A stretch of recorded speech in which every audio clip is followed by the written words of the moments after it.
A desperate single dad accepts $500 to be a stranger's fake wedding date.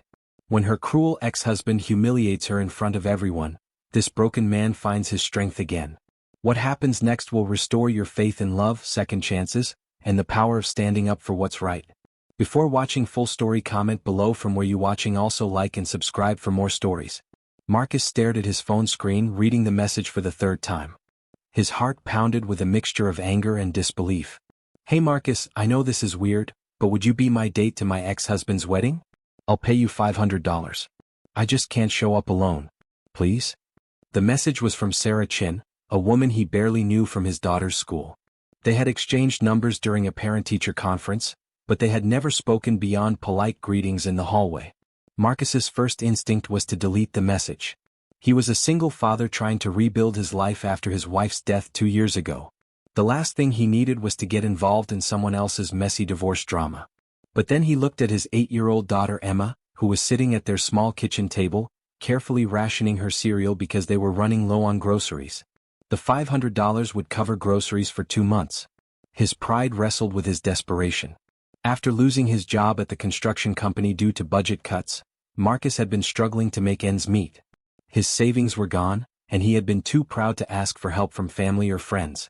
Emma didn't know how bad things had gotten, and he intended to keep it that way. Against his better judgment, Marcus typed back, "What exactly would I need to do?" Sarah's response came quickly, "Just be my date. Look presentable. Maybe dance once or twice. That's it. I just need to show my ex that I've moved on." Marcus closed his eyes. This felt wrong on so many levels, but Emma needed food and their rent was due in 2 weeks. Fine. But I want half the money up front. 3 days later, Marcus found himself standing outside an expensive hotel, wearing his only suit, the one he had worn to job interviews and his wife's funeral. Sarah appeared beside him, looking stunning in a navy blue dress that probably cost more than Marcus made in a month when he was working. "Thank you for doing this," she said, her voice shaking slightly. "I know it's awkward." Marcus nodded, studying her face. Up close, he could see the pain in her eyes despite her perfect makeup. "Why is this so important to you?" Sarah's smile faltered. "Because he left me for his secretary. Because he told everyone I was a terrible wife. Because he got to keep all our friends and I got to keep the shame." Her voice cracked. "I just want to walk in there with my head held high for once." Something in her tone reminded Marcus of his own grief, his own struggle to maintain dignity in the face of loss. He offered her his arm. "Then let's go show them what they lost." The wedding was everything Marcus expected from wealthy people trying to impress other wealthy people. Crystal chandeliers, 5-course dinner, and a live orchestra. He felt completely out of place, but Sarah seemed to gain confidence as they walked through the crowd. Then Marcus saw him, the groom. David Chin was everything Marcus wasn't. Tall, polished, with the kind of smile that came from never having to worry about money. He was laughing with his new wife, a woman who looked barely 30.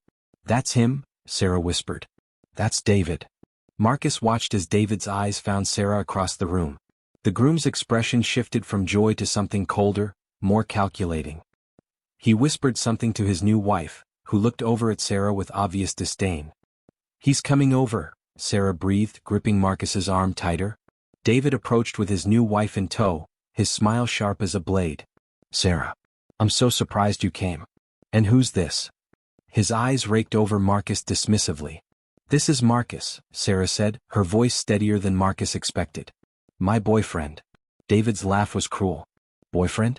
How interesting. What do you do, Marcus?" The question was loaded with condescension. Marcus felt his jaw tighten. "I'm between jobs right now." "Oh." David's smile widened. "Well, I'm sure you'll find something suitable. Not everyone can be a successful lawyer, right?" Marcus felt heat rise in his chest. This man had no idea what it was like to struggle, to choose between groceries and rent, to watch your child go without because you couldn't provide. "Actually," Marcus said, his voice calm despite the anger building inside him, "I'm a veteran. I served 3 tours in Afghanistan before I came home to take care of my sick wife. After she died, I worked construction until the company had layoffs. So no, I'm not a lawyer making money off other people's problems, but I know what it means to serve something bigger than myself." The smugness faded from David's face. His new wife shifted uncomfortably beside him. Sarah looked at Marcus with surprise. He had never mentioned any of this to her. "Well," David said, his voice tighter now, I hope things work out for you both. He turned to leave, then paused. Oh, and Sarah? You look different. Older maybe. It was a calculated cruelty designed to hurt. Marcus saw Sarah's face crumble for just a moment before she forced her smile back into place. Something snapped inside Marcus. You know what, David?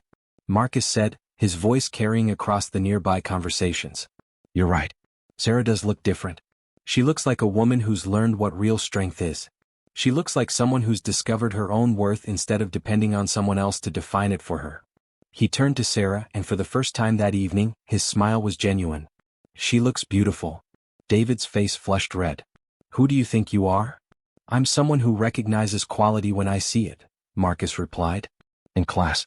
Something you clearly wouldn't recognize if it was spelled out for you. A small crowd had gathered around them now. David's new wife tugged at his arm, clearly embarrassed. David, let's just go. But David's pride was wounded. You don't know anything about our marriage. Sarah was cold, distant. She never supported my career. Stop. The word came out sharper than Marcus intended. Don't you dare stand there on your wedding day and tear down the woman you promised to love and honor. Whatever problems you had, you handle them with dignity, not by humiliating her in public. Marcus stepped closer to David, his voice dropping to a whisper that somehow carried more weight than shouting. I lost my wife to cancer. I watched her fight for every breath, every day for 2 years. I held her hand when she died. So when I see a man who had a healthy, beautiful wife and threw her away for something younger and shinier, it makes me sick. David opened his mouth to respond, but Marcus wasn't finished. Sarah deserves better than the way you're treating her. She deserves better than the way you treated her. And honestly, I'm starting to think she deserves better than being my fake date to prove a point to someone who clearly isn't worth the effort. He turned to Sarah, who was staring at him with tears in her eyes. Sarah, would you like to dance? She nodded, unable to speak. As they walked away from David and his humiliated new wife, Marcus could hear the whispers starting. But he didn't care. For the first time in months he felt like himself again. On the dance floor, Sarah finally found her voice. You didn't have to do that. Yes, I did, Marcus said, spinning her gently. Nobody deserves to be spoken to that way. Especially not by someone who's supposed to have loved them. Why did you really agree to do this? She asked. Marcus was quiet for a long moment. Because I needed the money. My daughter and I, we're struggling. I lost my job and I've been too proud to ask for help. When you offered to pay me, I saw it as a way to keep food on the table without having to beg. Sarah stopped dancing. Marcus. I'm sorry, he said quickly. I know this makes me look pathetic. A man who can't even provide for his own child. Stop, Sarah said firmly. There's nothing pathetic about doing whatever it takes to take care of your daughter. That makes you a good father. They danced in silence for a while, both lost in their own thoughts. I have a confession too, Sarah said eventually. I didn't just want to make David jealous. I've been watching you at school events. The way you braid Emma's hair, even though you're clearly still learning. The way you cheer louder than anyone else at her soccer games. The way you always pack her lunch with little notes. Marcus looked down at her, surprised. I've been divorced for a year, Sarah continued. And in that time I've been on exactly 3 dates. All of them were with men who saw my divorce settlement and thought they'd hit the jackpot. Not one of them asked about my dreams, my fears, what I wanted from life. She paused, looking up at him. But you just defended my honor to my ex-husband without even knowing if I deserved it. You stood up for me when you had nothing to gain from it. Everyone deserves to be treated with respect, Marcus said simply. See? That's exactly what I mean. Sarah's eyes were bright with unshed tears. You're a good man, Marcus. And Emma is lucky to have you as her father. The song ended, but they remained on the dance floor. I have another confession, Sarah said. I don't actually need to pay you. I'm quite well off from the divorce settlement. I offered to pay you because I thought that was the only way you'd say yes. Marcus felt his cheeks burn with embarrassment. So you knew I was desperate. I knew you were struggling, Sarah corrected. But I also knew you were too proud to accept help. So I made it sound like you were helping me instead. Marcus stared at her, processing this information. I want to help, Sarah continued. Not because I pity you but because I admire you. Let me connect you with some people I know in construction. Let me help you get back on your feet. I can't accept charity, Marcus said automatically. It's not charity. It's one friend helping another. Sarah smiled.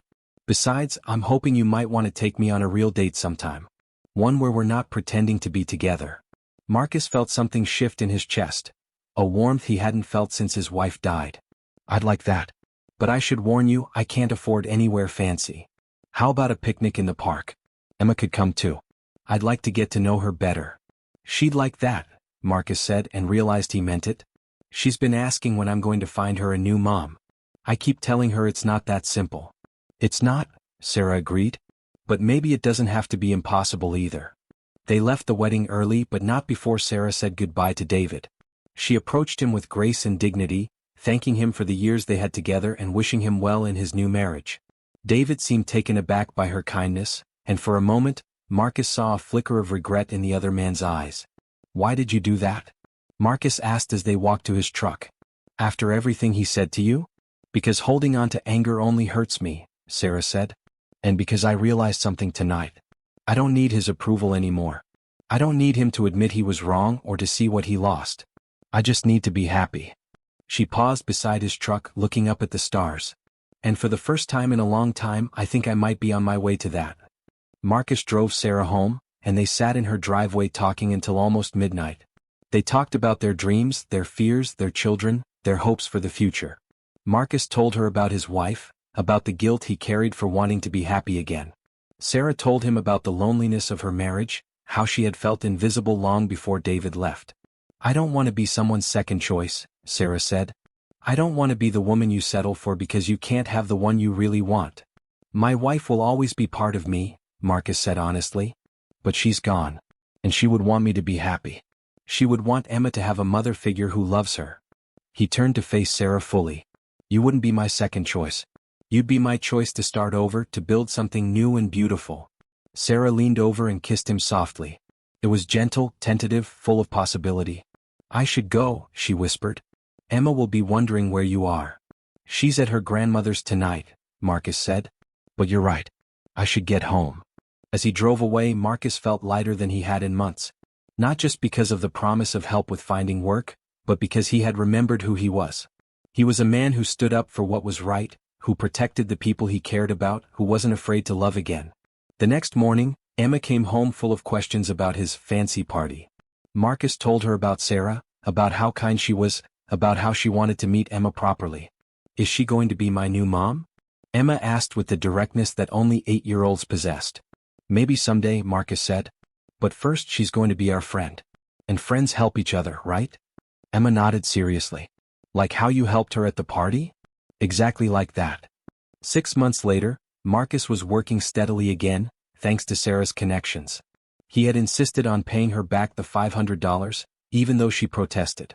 Their relationship had developed slowly, carefully, with Emma's needs always at the center of their decisions. Sarah had become a regular fixture in their lives, joining them for dinner twice a week, attending Emma's soccer games, helping with homework. She never tried to replace Emma's mother, but she carved out her own special place in their family. On the anniversary of his wife's death, Sarah had arrived at their house with flowers and a photo album. She had collected pictures of Marcus's wife from friends and family, creating a beautiful tribute to the woman who had been Emma's mother and Marcus's first love. She should be remembered, Sarah had said simply. She's part of Emma's story, and that makes her part of mine too. That was the moment Marcus knew he loved her. A year after the wedding, David and his new wife divorced. Marcus heard through mutual friends that David had been caught cheating again. Sarah's only response when she heard the news was to send David a card wishing him well and encouraging him to find happiness within himself. Aren't you angry? Marcus had asked. I'm grateful, Sarah had replied. If he hadn't left me, I never would have found you. 2 years after that first dance, Marcus proposed to Sarah in the same park where they had their first real date. Emma helped him pick out the ring and plan the proposal. When Sarah said yes, Emma cheered louder than anyone. At their wedding, Sarah's maid of honor gave a speech about second chances and the courage to love again. Marcus's best man talked about finding joy after loss, about the importance of standing up for the people you love. But the most memorable moment came when Emma, now 10 years old, stood up to give her own speech. My dad taught me that real love isn't about finding someone perfect, she said, her voice clear and confident. It's about finding someone who makes you want to be better. Sarah makes my dad better and he makes her better and they both make me better. She looked at her father and stepmother with eyes full of love. My first mom would have loved Sarah too because Sarah loves us the same way she did, with her whole heart. There wasn't a dry eye in the house. Later, as they danced their first dance as husband and wife, Sarah whispered in Marcus's ear, "Do you ever think about what would have happened if I hadn't asked you to that wedding?" Marcus spun her around, looking at the faces of their friends and family, at Emma dancing with her grandfather, at the life they had built together. "I think we would have found each other anyway," he said. "Some things are just meant to be." Sarah smiled, resting her head on his shoulder. "I love you, Marcus." "I love you too," he replied. "Thank you for seeing who I really was even when I had forgotten." As they swayed to the music, Marcus thought about the man he had been that night at David's wedding, desperate, angry, broken. He thought about the woman Sarah had been, hurt, lonely, seeking validation from someone who didn't deserve her. They had both been looking for something that night. Sarah thought she was looking for revenge, for a way to make her ex-husband jealous. Marcus thought he was looking for money, for a way to provide for his daughter. But what they had really found was each other. They had found love, respect, partnership, and the courage to start over. Sometimes the best things in life come from the most unexpected places. Sometimes what looks like an ending is really a beginning. And sometimes the person you're meant to spend your life with is the one who sees your worth when you can't see it yourself. Marcus held his wife closer, grateful for every moment that had led them to this one. In the morning they would start their honeymoon, and Emma would go stay with her grandparents. But tonight, they would dance and celebrate the love that had grown from the ashes of their old lives. It had been worth the wait. It had been worth the pain. It had been worth everything. And as the music played and their loved ones celebrated around them, Marcus and Sarah knew that their story was just beginning.